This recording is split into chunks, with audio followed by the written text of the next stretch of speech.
بہت پرانی بات ہے۔ گوجرانوالے کے کسی علاقے میں نصیر نامی ایک کسان رہا کرتا تھا، جس کے ہاں صرف ایک ہی اولاد تھی اور وہ تھا اس کا 17 سالہ بیٹا رئیس۔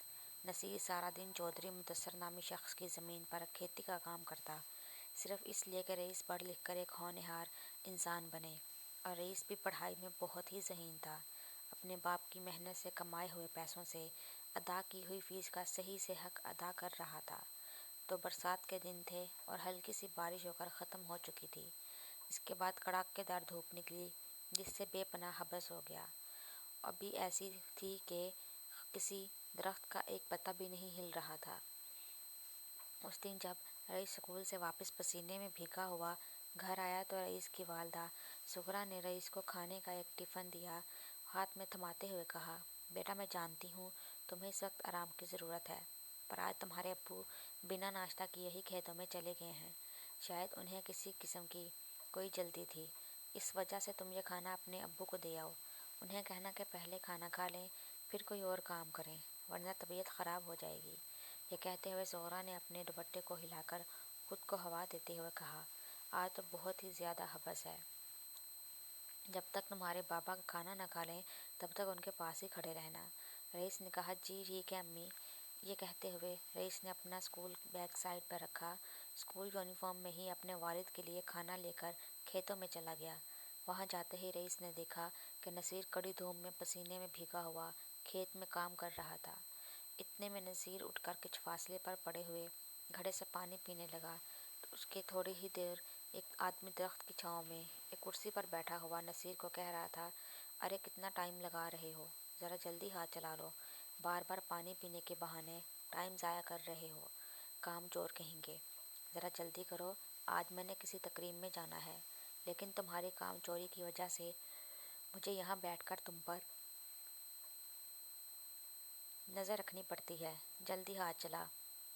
یہ سن کر نصیر اس آدمی کی طرف دیکھتے ہوئے بولا، چودھری صاحب میں کر رہا ہوں، دیکھیں میں نے کافی حد تک اپنا کام مکمل کر لیا ہے، جبکہ کوئی اور کسان اتنے کم وقت میں شاید اتنا کام مکمل نہ کر پاتا، پھر بھی آپ مجھے کام چور کہہ رہے ہیں۔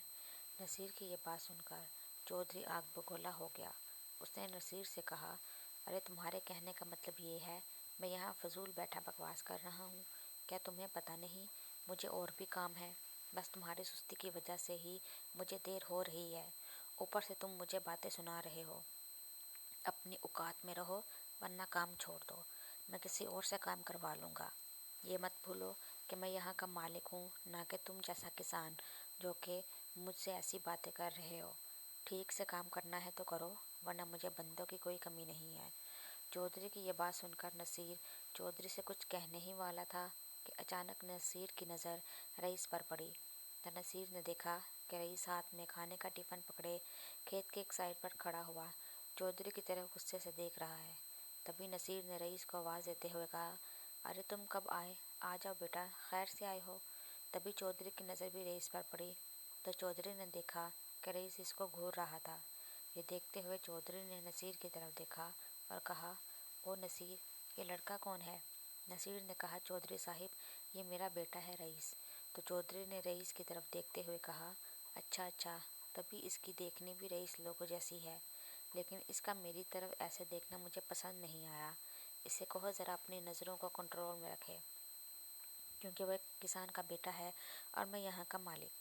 اس سے پہلے نصیر رئیس کو کچھ بولتا، رئیس نے فوراً چودھری سے کہا، چودھری صاحب میرے والد آپ کے پاس کام کرتے ہیں، تبھی آپ ان کو اپنا غلام سمجھ کر ان پر اپنا حکم چلا رہے ہیں، لیکن میں آپ کے پاس کام نہیں کرتا اور نہ ہی میں آپ کا غلام ہوں جو میں آپ کے کسی بات کا خیر مقدم کروں۔ رئیس کی یہ بات سنتے ہی چودھری اچانک چونک گیا، پھر کہنے لگا، لڑکے تجھے پتہ بھی ہے تو کس لہجے میں بات کر رہا ہے؟ میرا نام چودھری مدثر ہے اور میں یہاں کا مالک ہوں۔ اس دوران رئیس اسی طرح چودھری کو گھور رہا تھا۔ تبھی نصیر نے جلدی سے رئیس کا ہاتھ پکڑتے ہوئے کہا، ارے بیٹا چھوڑو، یہ تم کیا کر رہے ہو، چلو آؤ، ادھر ایسے نہیں بولتے، یہ ہمارے چودھری صاحب ہیں، اس کھیت کے مالک ہیں۔ رئیس نے اپنا ہاتھ نصیر سے چھڑاتے ہوئے کہا، ایک منٹ رکے بابا۔ پھر سے چودھری کی طرف دیکھتے ہوئے رئیس نے کہا، بابا بے شک یہ چودھری صاحب ہیں، اس کھیت کے مالک ہیں، لیکن یہ میرے مالک نہیں ہیں، کیونکہ میرا مالک صرف اللہ ہے، اس کے سوا میں کسی چیز کا مالک نہیں مانتا۔ یہ چودھری صاحب تو زمین کے ایک چھوٹے سے حصے کی وجہ سے تکبر کے نشے میں ڈوبے ہوئے ہیں، خود کو اس چھوٹی سی زمین کا مالک کہلواتے ہوئے فخر محسوس کرتے ہیں، جس کی وجہ سے یہ انسان کو انسان ہی نہیں سمجھتے۔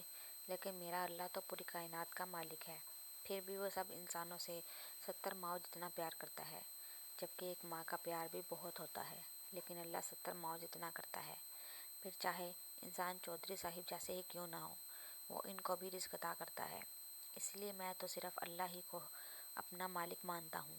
اللہ کے بعد ہمارے پیارے آقا حضرت محمد صلی اللہ علیہ وآلہ وسلم ہے، جو سرور کائنات ہے۔ وہ بھی اپنی امتیوں سے بہت پیار کرتے ہیں۔ اسی لیے تو ہمارے پیارے آقا محمد صلی اللہ علیہ وآلہ وسلم نے اپنی امتیوں کی بھلائی کی خاطر اپنے جگر کے ٹکڑے، اپنے لاڈلے نواسوں کی قربانی دے دی۔ وہ سرور کائنات سرکار دو عالم صلی اللہ علیہ وآلہ وسلم ہے، جو پوری دونوں جہانوں کے بادشاہ ہوتے ہوئے بھی سادگی میں رہے، سب انسانوں کو برابر سمجھا اور سب کے ساتھ پیار محبت سے پیش آتے ہیں، پھر چاہے کوئی امیر ترین ہو یا غریب غلام۔ میرے آقا صلی اللہ علیہ وآلہ وسلم نے کبھی کسی میں فرق نہیں کیا، ہمیشہ سب کو ایک جیسی عزت کی نگاہ سے دیکھا۔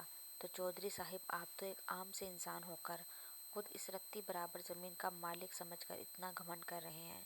آپ میرے بابا کو انسان ہی نہیں سمجھ رہے، جو کہ برسات کے اس حبس کے دنوں میں بھی کڑی دھوپ میں محنت اور دیانتداری سے بنا کچھ کھائے بھی اپنا کام کر رہے ہیں۔ رئیس کی یہ باتوں نے چودھری متاثر کے تن بدن میں آگ لگا دی۔ چودھری نے رئیس سے کہا، ارے واہ واہ، کیا تقریر کرتے ہو!